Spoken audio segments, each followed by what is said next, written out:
अस्सलाम वालेकुम दोस्तों, कैसे हो? उम्मीद है कि सब खैरियत से होंगे। अल्लाह आप लोगों को ऐसे ही खुश रखे। सरकार दो आलम सल्लल्लाहु अलैहि वसल्लम की पूरी जिंदगी पर बनने वाली वीडियो सीरीज जिसका नाम मोहम्मद सब के लिए है सल्लल्लाहु अलैहि वसल्लम, ये उसका 42वां हिस्सा यानी पार्ट 42 है। थोड़ा हम रिकैप कर लेते हैं कि हमने 41वें हिस्से में क्या सुना। हमने 41वें हिस्से में सुना यहूदियों की दुश्मनियां, उनकी साजिशें, उनका दोगलापन, उनकी मुनाफिकत और उनकी चालाकियों के बारे में जो अभी तक खत्म नहीं हुई है। फिर हमने ये भी सुना कि आप सल्लल्लाहु अलैहि वसल्लम के सामने कितने मसाइल और कितने प्रॉब्लम्स थे। मुहाजिर के अलग, अंसार के अलग, मुशरिकों के अलग, यहूदियों के अलग, ये सारी कौमें और सारे कबीलों के अपने अपने इश्यूज थे, अपने अपनी समस्याएं थी। लेकिन अल्लाह के रसूल सल्लल्लाहु अलैहि वसल्लम अल्लाह के हुक्म से सबको अच्छी तरीके से हैंडल कर रहे थे। लेकिन आप सल्लल्लाहु अलैहि वसल्लम को सबसे ज्यादा तकलीफ मुनाफिकों और दोगलों से थी। चलिए आगे सुनते हैं। जिद और दुश्मनी में आदमी अंधा हो जाता है। यही हाल यहूदियों का हो रहा था। सब कुछ जानने और समझने के बावजूद महज जिद की वजह से और अपना ऐशो आराम बाकी रखने के खातिर वो सच्ची बातों को झुटला रहे थे। उसकी एक मिसाल मैं आपको देता हूं। कबीले बनु नजीर के यहूदियों का एक सरदार, उसका नाम हुई बिन अख्तब था। जब रसूल पाक सल्लल्लाहु अलैहि वसल्लम मदीना में तशरीफ लाए तो हुई बिन अख्तब एक रोज अपने भाई अबू यासिर के साथ आप सल्लल्लाहु अलैहि वसल्लम से मिलने के लिए गया। आप सल्लल्लाहु अलैहि वसल्लम की बातें सुनी। आप सल्लल्लाहु अलैहि वसल्लम से मिलने के बाद ये दोनों भाई बड़े भारी और थके हुए कदमों से वापस अपने घर आए। इन दोनों के चेहरों पर बहुत ज्यादा गम के आसार छाए हुए थे, बहुत मायूस थे। ये दोनों खामोशी के साथ मुंह लटकाए हुए घर पहुंच गए। यहां पहुंचकर बहुत देर तक वो खामोश बैठे रहे। फिर अबू यासिर ने खामोशी को तोड़ा और अपने भाई हुई बिन अख्तब से पूछा, क्या ये वही नबी है जिनके बारे में हमने किताबों में पढ़ा है और हमारे आलिमों ने और हमारे राहिबों ने हमको बताया है? तो हुई ने कहा कि हां, खुदा की कसम ये वही है। अबू यासिर ने दोबारा पूछा, क्या तुम उसे पहचान गए? तुम्हें यकीन हो गया कि वही आखिरी नबी है? तो हुई ने कहा कि हां, मैं पहचान गया, ये वही आखिरी नबी है जिसके बारे में सारी किताबों में हमारी लिखा हुआ है। सारे आलिम, सारे राहिब इसी के बारे में तो हमको बताते आए हैं। तो फिर अबू यासिर ने पूछा, अब तुम्हारे दिल में क्या है? तो हुई ने जवाब दिया, सिर्फ उसकी दुश्मनी। मैं सिर्फ मोहम्मद से दुश्मनी ही करूंगा और खुदा की कसम जब तक जिंदा रहूंगा उससे दुश्मनी करता रहूंगा। यही हाल था यहूदियों का। सब कुछ जानते बूझते हुए भी गलत रास्तों पर भटक रहे थे और इस्लाम के खिलाफ साजिशें कर रहे थे। मगर अब यहूदियों का सब्र का पैमाना लबरेज हो गया था। उन्होंने अपने सारे नकाब उतार फेंके थे। अब वो मुसलमानों से खुल्लम खुल्ला लड़ने झगड़ने लगे थे और रसूल पाक सल्लल्लाहु अलैहि वसल्लम के शान में नाजेबा बातें कहने लगे थे। मदीना आने के बाद रसूलुल्लाह सल्लल्लाहु अलैहि वसल्लम के सामने सबसे बड़ा मसला मुनाफिकों की जमात का पैदा हो गया था और इन मुनाफिकों में बहुत सारे यहूदी भी थे और कबीले खजरज के और औस के बहुत सारे मुशरिक और बुत परस्त भी थे। आपको तो पता है कि मुनाफिक उन लोगों को कहा जाता है जो सिर्फ दिखावे के लिए मुसलमान हो गए थे, अंदर से वो वही थे, बुत परस्त, यहूदी, ईसाई वगैरह। और इस तरह वो मुसलमानों के अंदर रहकर मुसलमानों को नुकसान पहुंचाना चाहते थे। और इस फिरके का, इस जमात का इमाम और सरदार अब्दुल्ला बिन उबई था, जिसे रईसुल मुनाफिकीन यानी मुनाफिकों का सरदार कहा जाता है। عبداللہ بن ابی قبیلے خزرج کا ایک بہت بڑا مالدار اور رئیس آدمی تھا۔ عبداللہ بن ابی مسلمانوں کا اور اسلام کا اتنا بڑا دشمن کیوں بنا اور منافقوں کا سردار کیوں بنا؟ اس کی ایک بہت بڑی وجہ تھی۔ اسلام سے پہلے اوس اور خزرج قبیلے دونوں کی آپس میں سخت دشمنی تھی۔ پھر بعد میں دونوں قبیلوں نے مل کر یہ فیصلہ کیا تھا کہ عبداللہ بن ابی کو اپنا سردار بنا لیں گے۔ اوس اور خزرج کے لوگوں نے عبداللہ بن ابی کے لیے ایک بہت قیمتی موتیوں کا تاج بنوایا تھا اور وہ عبداللہ بن ابی کو باقاعدہ اپنا بادشاہ بنانے والے تھے۔ ابھی عبداللہ بن ابی کے بادشاہ بننے کا خواب پورا بھی نہیں ہوا تھا کہ قبیلے اوس اور خزرج کے لوگوں کی مکہ میں رسول پاک صلی اللہ علیہ وسلم سے ملاقات ہو گئی اور وہ مسلمان ہو گئے۔ اس کے بعد یہ دونوں قبیلوں میں اتنا تیزی سے اسلام پھیلا کہ چند لوگوں کو چھوڑ کر دونوں قبیلے مسلمان ہو گئے۔ اب ظاہر ہے کہ اوس اور خزرج کے لوگوں کو جو کہ مسلمان ہو گئے تھے، ان کو عبداللہ بن ابی کی بادشاہت کی کیا ضرورت تھی، کیا غرض تھی؟ اس لیے کہ اب وہ لوگ تو شہنشاہ دو عالم رسول پاک صلی اللہ علیہ وسلم کے غلام بن چکے تھے۔ اور پھر عبداللہ بن ابی پر دوسرا ستم یہ ہوا کہ خود رسول پاک صلی اللہ علیہ وسلم مدینہ تشریف لے آئے اور یہاں اسلام کا نظام اور انتظام شروع ہو گیا۔ اس انقلاب میں عبداللہ بن ابی کی بادشاہت ختم ہو گئی، گڑے میں چلی گئی اور وہ اپنا سا منہ لے کے رہ گیا۔ یہی سے عبداللہ بن ابی کی اسلام دشمنی اور رسول دشمنی کی بنیاد پڑی۔ حالانکہ وہ بدنصیب یعنی عبداللہ بن ابی بجائے اس کے کہ رسول پاک صلی اللہ علیہ وسلم کی غلامی قبول کر کے دونوں جہاں کی عزت پاتا، وہ سمجھنے لگا کہ میری عزت اور بادشاہت میں محمد ہی نے رکاوٹ ڈالی ہے صلی اللہ علیہ وسلم۔ اس کا یہ خیال تھا کہ اگر اسلام یہاں نہ آتا تو مدینہ کی بادشاہت، یہاں کی حکومت، یہاں کی دولت میرے ہاتھ لگتی۔ اسی خیال نے عبداللہ بن ابی کو رسول خدا اور اسلام کا دشمن بنا دیا، مگر اس کے ساتھ وہ بے بس بھی تھا، اس لیے کہ جن لوگوں نے اسے بڑا بنایا تھا وہ لوگ اب بہت تھوڑے رہ گئے تھے۔ وہ جانتا تھا کہ اگر وہ کھل کے رسول پاک صلی اللہ علیہ وسلم سے دشمنی رکھے گا، ایک تو یہ لوگ جو میرا ساتھ دینے والے ہیں یہ بہت تھوڑے ہیں، میرا ساتھ نہیں دیں گے، دوسری یہ کہ اس صورت میں جو اسی کے قوم کے لوگ جو اب مسلمان ہو چکے ہیں اس کا تیا پنجا کر دیں گے۔ انہی باتوں کی وجہ سے عبداللہ بن ابی کھل کے سامنے نہیں آ سکتا تھا۔ اب دوسری صورت تو یہی ہو سکتی تھی کہ وہ اندر ہی اندر رسول پاک صلی اللہ علیہ وسلم کے ساتھ اور مسلمانوں کے ساتھ دشمنی کرے تاکہ اس کا مقصد بھی پورا ہوتا رہے اور اس کی گردن بھی نہ پھنسے۔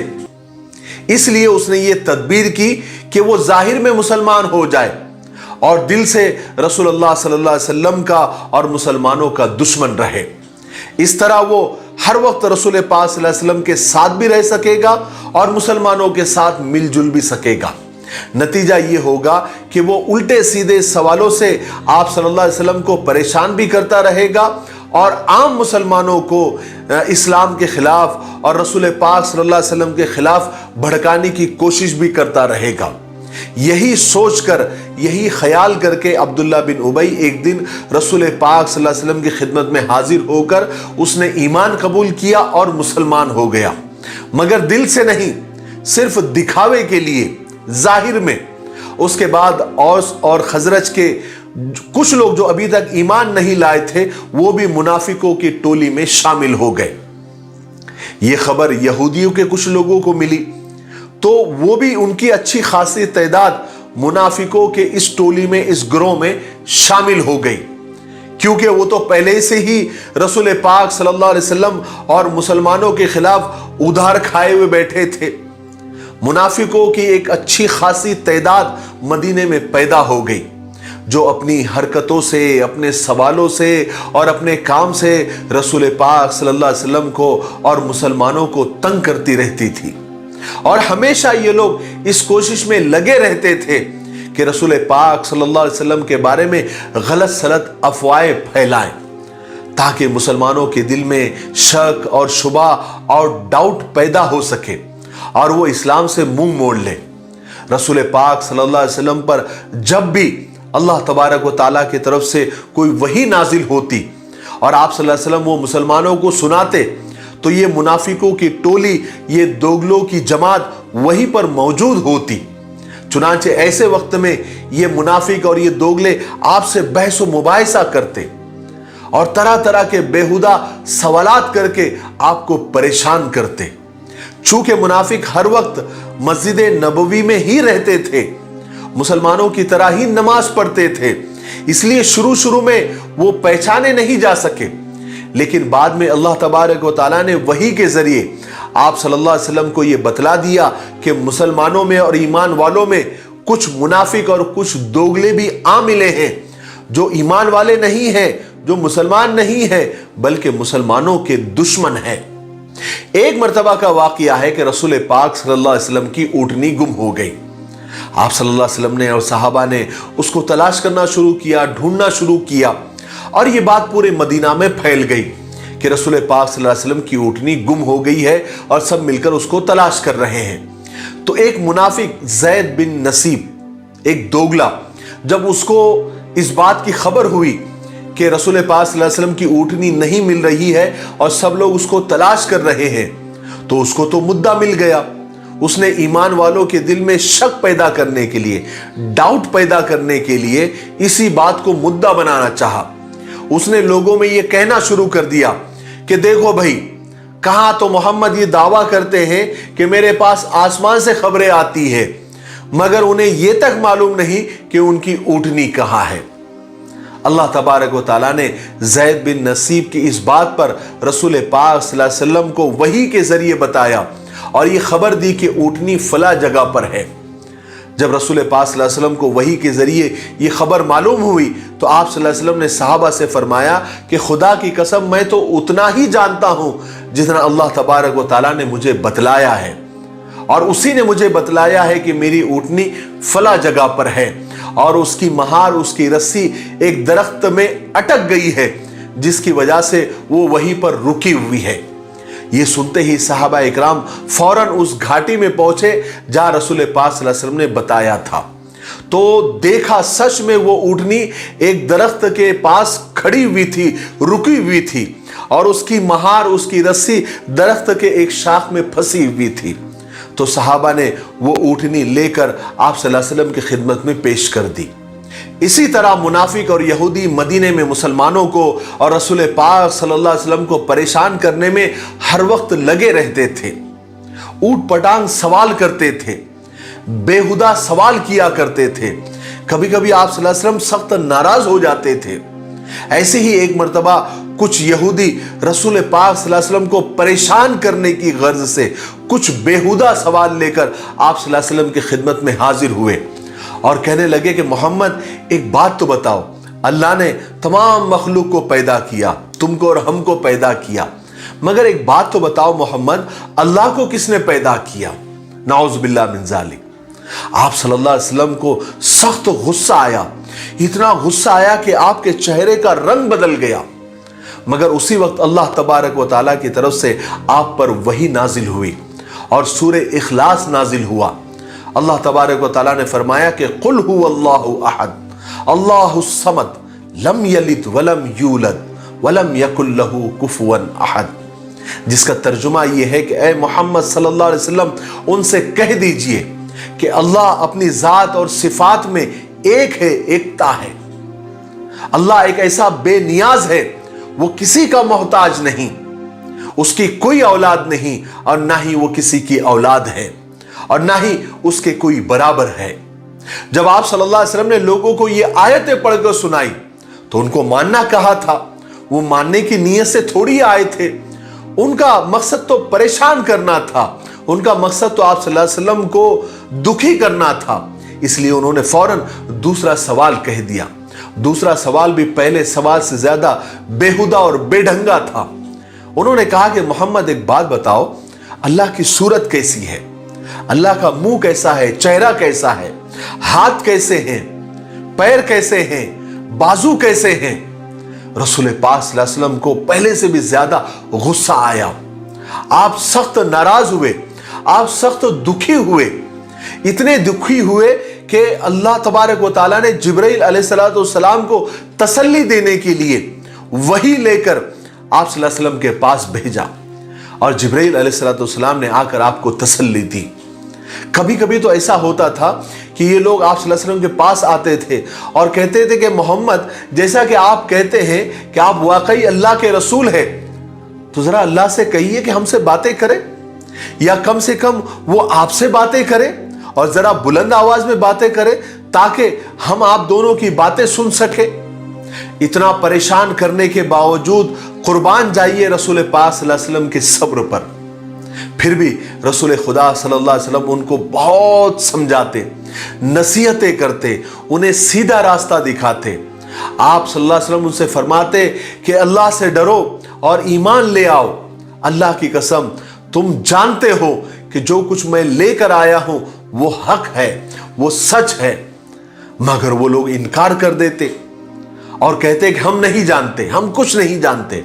और ये जवाब देते कि मोहम्मद, आप ये नहीं कहते कि आप इब्राहिम अलैहिस्सलाम के दीन और मजहब पर है? क्या आप हमारी तौरात पर ईमान नहीं रखते जो खुदा की तरफ से नाजिल होने वाली सच्ची किताब है? तो रसूल पाक सल्लल्लाहु अलैहि वसल्लम उस पर जवाब देते कि हाँ, मैं उस पर ईमान रखता हूं कि वो खुदा की सच्ची किताब है, लेकिन जो तुमने उसमें तब्दीलियां की है, जो तुमने उसको चेंज किया है, जो तुमने उसको बदल कर रख दिया है, मैं उससे बरी हूं, मैं उसको नहीं मानता। शाज बिन कैस एक बहुत बड़ा यहूदी था और मुसलमानों का जबरदस्त दुश्मन था। जब अंसार और मुहाजिर को वो मिलते देखता तो जलकर कबाब हो जाता। जब औस और खजरज के मुसलमानों को घुलता मिलता देखता तो उसके सीने में हसद और जलन की आग भड़क उठती। एक रोज वो कहीं से गुजर रहा था, उसने देखा कि औस और खजरज के मुसलमान इकट्ठे मिलकर बड़े प्यार से बातें कर रहे हैं, इसलिए कि इस्लाम ने उनकी आपसी दुश्मनी खत्म करके उन्हें एक कर दिया था। शास को इनकी आपस की मोहब्बत देखकर वो जल उठा। वो फौरन एक यहूदी नौजवान के पास गया और उससे कहने लगा कि तुम उनकी मजलिस में जाकर बैठ जाओ और एक पुरानी जंग बास के बारे में और उसका तस्किरा छेड़ देना और पुराने शेर उनको पढ़ पढ़ कर सुनाना जो इन्होंने एक दूसरे के खिलाफ लिखा करते थे। और जंग बास और यौम बास, इसका मैंने वाकया आपको पहले वीडियो के पहले पार्ट में सुना चुका हूं। ये औस और खजरज आपस में लड़ पड़े थे और ये जंग इतनी भयानक हो गई थी कि दोनों कबीले तबाही के दहाने पर आ लगे थे, तबाही के किनारे पर आ लगे थे। और ये जंग बास, ये दोनों कबीलों की जंग इस्लाम कबूल करने से पहले थी। चुनांचे वो यहूदी नौजवान मजलिस में आकर बैठ गया और पुरानी बातें छेड़ने लगा, खास करके जंग बास के बारे में, और वो पुराने अशार वो पढ़ने लग गया जो दोनों कबीलों ने एक दूसरे के खिलाफ लिखे थे। फिर हुआ ये कि यहूदी नौजवान अपने साजिश में कामयाब हो गया। अब ये जो नए नए मुसलमान हुए थे, औस और खजरज के लोग, अपनी अपनी बड़ाई करने लगे और फिर दोनों इतने लड़ पड़े आपस में कि एक दूसरे को जंग की दावत दे दी। उसके बाद दोनों कबीले के लोग हथियार लेकर जंग करने के लिए मैदान में भी पहुंच गए। ये बात रसूल पाक सल्लल्लाहु अलैहि वसल्लम तक पहुंची। आप सल्लल्लाहु अलैहि वसल्लम फौरन मुहाजिरों की एक जमात लेकर उस मैदान में पहुंच गए जहां औस और खजरज के लोग जंग करने के लिए जमा हुए थे। आप सल्लल्लाहु अलैहि वसल्लम दोनों के दरमियान जाकर खड़े हो गए। फिर उन्हें नसीहत करने लगे और कहने लगे कि मुसलमानों, अल्लाहु अकबर, अल्लाहु अकबर, मैं तुम्हारे दरमियान मौजूद हूं और तुम उसी जाहिलियत के जमाने जैसी बातें कर रहे हो जिससे हटाकर अल्लाह तबारक व तआला ने तुम्हें इस्लाम का सही रास्ता दिखाया था। अल्लाह ने तुम्हें इज्जत दी, जहालत और कुफ्र से तुम्हें पाक किया और इस्लाम के जरिए तुम्हारे दिलों में एक दूसरे के लिए मोहब्बत पैदा की। फिर आप सल्लल्लाहु अलैहि वसल्लम ने एक लंबी चौड़ी तकरीर की। आप सल्लल्लाहु अलैहि वसल्लम के ये अल्फाज उनके दिलों पर गहरे असर छोड़ गए। उन्हें फौरन अपने गलती का एहसास हो गया। उनके समझ में आ गया कि उनके दरमियान सिर्फ शैतान का ये पैदा किया हुआ झगड़ा था। सब के सब ज़ारो कतार रो पड़े। फिर दोनों कबीलों के लोग एक दूसरे से गले मिले। उसके बाद ईमान वाले रसूल पाक सल्लल्लाहु अलैहि वसल्लम के पीछे पीछे उस मैदान से झगड़ा ख़त्म करके, जंग ख़त्म करके आप सल्लल्लाहु अलैहि वसल्लम के पीछे लौट आए। और इस तरह शाज़ बिन कैस की इस चाल को अल्लाह तबारक व तआला ने नाकाम कर दिया। इसी तरह इस्लाम के दुश्मनों ने एक स्कीम और बनाई, एक प्लान और बनाया। उन्होंने आपस में ये तय किया कि आओ मुसलमानों में फूट डालने के लिए और ईमान वालों में फूट डालने के लिए और दीन में फितना पैदा करने के लिए हम ऐसा करें कि हम रोज़ाना सुबह मोहम्मद की बातों पर ईमान ले आएंगे, मुसलमान हो जाएंगे और रात को इनकार कर देंगे। फिर सुबह को ईमान ले आएंगे, फिर रात को इनकार कर देंगे। मुमकिन है, पॉसिबल है कि हमको ऐसा करता देखकर जो मुसलमान हो गए हैं वो कंफ्यूज हो जाएंगे और दीन को छोड़ देंगे। गर्ज के इस तरह मुनाफिकीन और दूसरे और जो इस्लाम के दुश्मन थे मुसलमानों को और इस्लाम को नुकसान पहुंचाने की कोशिशों में लगे रहते थे। और हुजूर पाक सल्लल्लाहु अलैहि वसल्लम उन मुनाफिकों को पहचान चुके थे, मगर आप सल्लल्लाहु अलैहि वसल्लम का सब्र पहाड़ से भी ज्यादा मजबूत था। आप उन पर कोई सख्ती नहीं फरमाते थे, बल्कि उनके साथ शफकत से पेश आते थे, उनको नसीहतें फरमाते थे ताकि अल्लाह तबारक व तआला उनके दिलों में सच्चाई पैदा करते। हालांकि रसूल पाक सल्लल्लाहु अलैहि वसल्लम चाहते तो उन मुनाफिकों को सजा दे सकते थे, मगर चूंकि जाहिर में ये लोग मुसलमान बने हुए थे इसलिए आप उनको कत्ल नहीं करवाते थे, ताकि बाकी के इस्लाम के दुश्मन फिर ये ना कहने लगे कि देखो मोहम्मद अपने ही पैरोकारों को कत्ल करवा रहे हैं। अगर किसी मुनाफिक को आप इस्लाम के खिलाफ बोलते हुए देख लेते, सुन लेते, तो आप कभी कभी सजा भी दे देते थे। जैसे एक दफा आप सल्लल्लाहु अलैहि वसल्लम ने खुद देखा कि कुछ मुनाफिक मस्जिद में बैठकर ही इस्लाम का मजाक उड़ा रहे हैं। आप सल्लल्लाहु अलैहि वसल्लम ने उसी वक्त अंसारी साहबा को हुक्म दिया कि उन मुनाफिकों को मस्जिद से बाहर निकालो। आप सल्लल्लाहु अलैहि वसल्लम का हुक्म सुनते ही हजरत अबू अय्यूब अंसारी, हजरत अम्मारा बिन हज़म और हजरत अबू मोहम्मद आगे बढ़े और मुनाफिकों को मार मार कर मस्जिद से बाहर निकाल दिया। मगर सजा देने का वाकया इक्का दुक्का ही सीरत की किताबों में मिलता है। हमेशा आप सल्लल्लाहु अलैहि वसल्लम उनकी हरकतों के बावजूद, उनके परेशान करने के बावजूद उनको माफ कर दिया करते थे, बल्कि उनके लिए, उनकी हिदायत के लिए दुआएं किया करते थे। ठीक है, आज के लिए इतना काफी है, इसलिए अब हम यहीं पर रुकते हैं क्योंकि वीडियो ज्यादा लंबा हो रहा है। आने वाले 43वें हिस्से में यानी पार्ट 43 में हम आगे के वाकयात सुनेंगे कि किस तरह इस्लाम का चर्चा पूरी दुनिया में फैलने लगा और दूसरे मुल्कों के वफ्द और वहां की जमातें आप सल्लल्लाहु अलैहि वसल्लम से आकर मिलने लगी। नजरान के ईसाइयों की एक बहुत बड़ी जमात आप सल्लल्लाहु अलैहि वसल्लम से मिलने के लिए आई। वो एक बहुत ज़बरदस्त वाक़या है जो कल आपको सुनने को मिलेगा।